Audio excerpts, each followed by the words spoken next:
जीवन हमें एक मौका देता है, इसलिए जब भी सही कॉलेज चुनने का समय आए तो सिर्फ मंगलायतन यूनिवर्सिटी आपके बेहतरीन भविष्य और सर्वांगीण विकास के।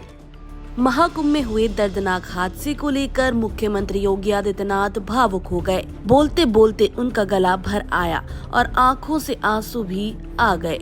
रुंधे गले से बोले, घटना दुखद है, मर्माहत करने वाली है। इसी पर कैलाश नंदगिरी की अब प्रतिक्रिया आई है। उन्होंने कहा है कि सिर्फ एक कट्टर सनातनी ही इस दर्द को समझ सकता है और वो सीएम योगी हैं। महाराज जी, जुडिशियल कमेटी गठित की गई है। जिस तरीके से स्टैम्पीड हुआ, भुक्कड़ हुआ, 30 लोगों के मौत की खबर आई, निश्चित तौर से दुखदायी खबर थी। अब आज डीजीपी प्रशांत कुमार और चीफ सेक्रेटरी खुद मौके पर पहुंचे थे, उन्होंने मुआयना किया है। नहीं, बिल्कुल अच्छी बात है और इसमें सरकार की जो सक्रियता है वो दिख रही है। और योगी जी कल बहुत भावुक थे, हमने उनकी इंटरव्यू सुना और योगी जी बहुत भावुक थे। मेरी फ़ोन पे भी उनसे बहुत देर बात हुई, तो कल बहुत भावुक थे। बहुत मुझे लगता है कि सनातनी के दिल में ही यह भाव आ सकता है। और योगी जी तो साधु हैं, एक परंपरा के आचार्य हैं, नाथ परंपरा के राष्ट्रीय अध्यक्ष भी हैं नाथ संप्रदाय के।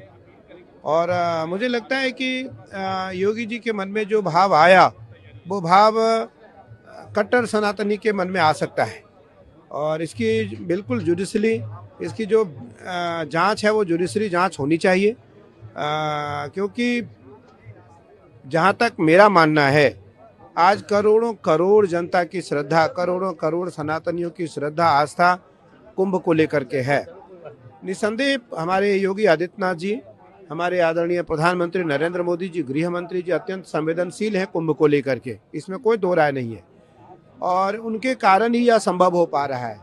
और योगी जी के कारण जो कल अखाड़ों का स्नान हुआ वो किसी और के कारण नहीं हो सकता था, ये भी बड़ी बात है। अगर योगी जी के जगह पर कोई और होता आज, तो मुझे लगता है यह संभव नहीं था। और मैं आचार्य होने के नाते ये बात कह रहा हूँ कि सभी अखाड़ों ने एक साथ एकजुट होकर के सरकार का समर्थन किया और आम जनमानस का सहयोग किया, जो सनातनी है उनका सहयोग किया। और सनातनियों का सहयोग करना ही साधु संतों का धर्म है, कर्तव्य भी है और आवश्यक भी है, तीनों बातें। तो इसलिए सनातन धर्मावलंबी जो लोग हैं उनको इस बात का जरूर ध्यान रखना चाहिए कि हमें कुंभ की मर्यादा का पालन भी करना है। आज कुंभ को लेकर के मैंने सुना, अभी मैंने पढ़ा देखा नहीं, अगर मुझे कुछ ऐसा लगता हो कि मैं कुछ कह रहा हूँ तो उसको अन्यथा न लिया जाए। मैंने सुना कि कुंभ को लेकर के अनर्गल बातें की जा रही है कि कुंभ में आप ना आए, कुंभ में आपका आगमन सही नहीं है। मेरा मानना है कि कोई ऐसी अव्यवस्था कुंभ में इस समय नहीं है, कुंभ व्यवस्थित है। और आचार्य, अभी मैं आया अपने शिविर से, मेरा शिविर और अखाड़े की दूरी लगभग 9 किलोमीटर के आसपास है। मुझे आचार्य पट्टाभिषेक करना होता है, मुझे जितने भी महामंडलेश्वर बनते हैं उनका पट्टाभिषेक करना होता है।